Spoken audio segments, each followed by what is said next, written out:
Shalom,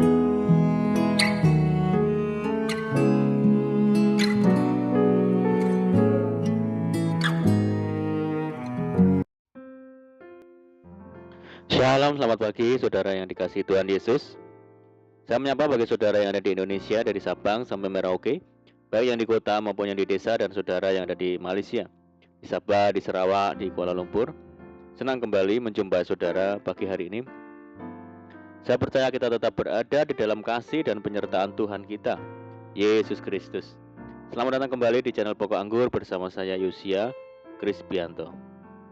Mari saudara, sebelum kita bersama-sama merenungkan firman Tuhan, mari kita berdoa. Bapa di surga, Bapa di dalam nama Tuhan Yesus, terima kasih buat penyertaan dan perlindungan Tuhan sepanjang malam dalam istirahat kami. Dan pagi hari ini kami boleh bangun dengan kekuatan dan sukacita yang baru yang datangnya dari Tuhan. Tuhan, sebelum kami beraktivitas pada hari ini, kami rindu untuk merenungkan firman Tuhan. Mari ya Tuhan, terangi hati kami dengan firman-Mu, ajar kami Tuhan untuk mengerti dan memahami segala kehendak Tuhan bagi kami. Terima kasih Tuhan, ini doa kami hanya di dalam nama Tuhan Yesus kami berdoa. Amin.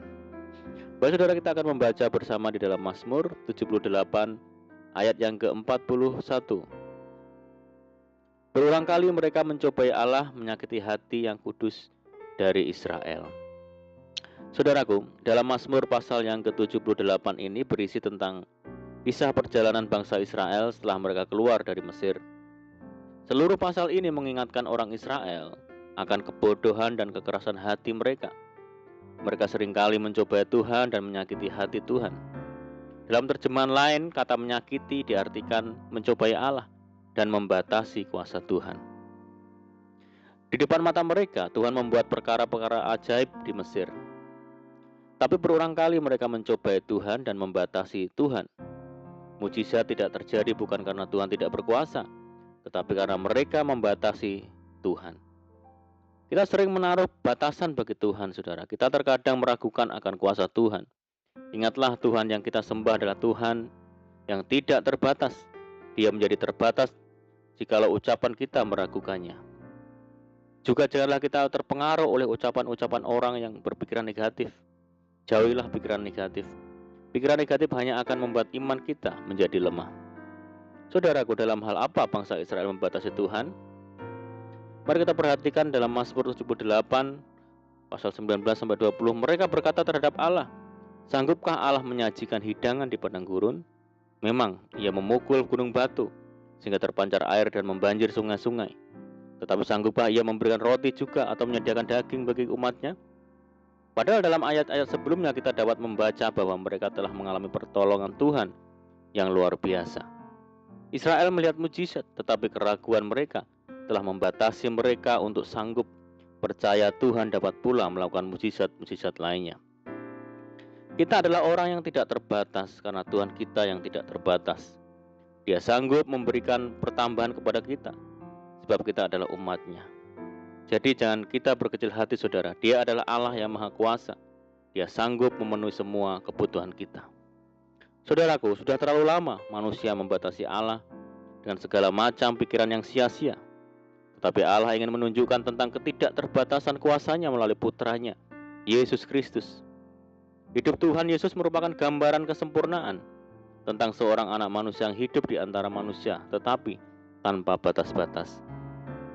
Kesempurnaan ini adalah karena Allah mengaruniakan roh-Nya tanpa batas kepada putra-Nya itu. Tertulis, Bapa mengasihi anak dan telah menyerahkan segala sesuatu kepadanya. Allah selalu menghendaki anak-anak juga hidup dalam kesempurnaan. Dia ingin umat-Nya selalu membuka mata rohaninya dengan baik. Karena umat yang selalu tersandung, terjatuh ketika berjalan dalam kegelapan dunia ini tidaklah dapat memuliakan Allah. Pemazmur menulis, firman-Mu itu pelita bagi kakiku dan terang bagi jalanku. Kalau kita menjadikan firman Allah sebagai pelita dan terang bagi jalan kita, kita tidak akan tersandung menghadapi gelapnya situasi dunia ini. Itulah sebabnya Tuhan memerintahkan jemaat di Laodikia untuk melumas mata mereka dengan minyak agar mereka dapat melihat. Minyak lambang Roh Kudus yang berkuasa membersihkan semua kotoran yang menghalangi pandangan mata rohani manusia, agar orang-orang pilihannya memiliki visi yang jelas, yang tidak terbatas sehingga siapapun musuhnya tak dapat memperdaya. Ada contoh tentang Nabi Elisa ketika Raja Aram hendak berperang melawan bangsa Israel. Setiap rencana Raja Aram selalu diketahui Elisa, sekalipun pembicaraan itu dilakukan di dalam kamar. Akibatnya Raja Aram menjadi sangat marah sehingga ia menyuruh pasukan besar lengkap dengan kuda dan keretanya mengepung Elisa. Itu sangat mengejutkan bujang Elisa dan ia menjadi sangat takut. Tetapi Elisa mempunyai mata rohani yang tajam yang sanggup menembus penglihatan yang tidak dapat dilihat oleh bujangnya.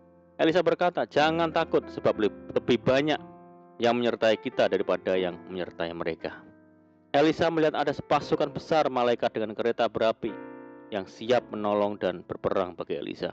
Mari saudaraku, kita memiliki Tuhan yang berkuasa, Tuhan yang mampu melakukan segalanya. Oleh karena itu, jangan kita membatasi kuasa Tuhan, tapi dengan iman yang teguh kita nyatakan kuasa Tuhan yang tidak terbatas. Amin. Puji Tuhan, mari kita berdoa. Bapa di surga, Bapa di dalam nama Tuhan Yesus, terima kasih buat firman-Mu saat ini ya Tuhan. Kami percaya kuasa-Mu tidak terbatas oleh apapun, sebab Tuhan yang berkuasa dan berdaulat atas segalanya. Ajar kami untuk tidak membatasi kuasa-Mu ya Tuhan, untuk bekerja bagi kami. Terima kasih Tuhan. Saat ini kami menyerahkan hidup kami hari ini ke dalam tangan Tuhan. Berkati kami hari ini, berkati segala usaha dan pekerjaan kami yang kami lakukan lewat tangan-tangan kami. Dan jadikan kami hari ini berhasil dan beruntung. Sertai kami hari ini dengan penyertaan Tuhan yang sempurna. Dan mohon petunjuk-Mu ya Tuhan, sehingga kami hidup sejalan dan seturut dengan segala kehendak Tuhan. Limpahi kami dengan sukacita dan damai sejahtera hari ini ya Tuhan. Dan jauhkan kami dari segala malapetaka.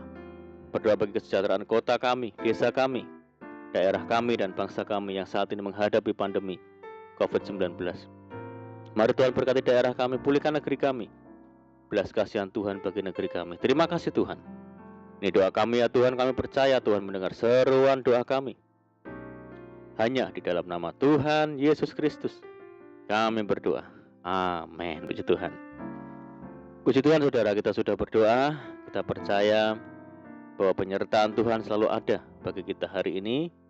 Mari kita tetap mengandalkan Tuhan dan tetap semangat di dalam Tuhan. Saya ucapkan selamat pagi, selamat beraktivitas. Doa saya menyertai saudara semua. Tuhan Yesus memberkati. Haleluya.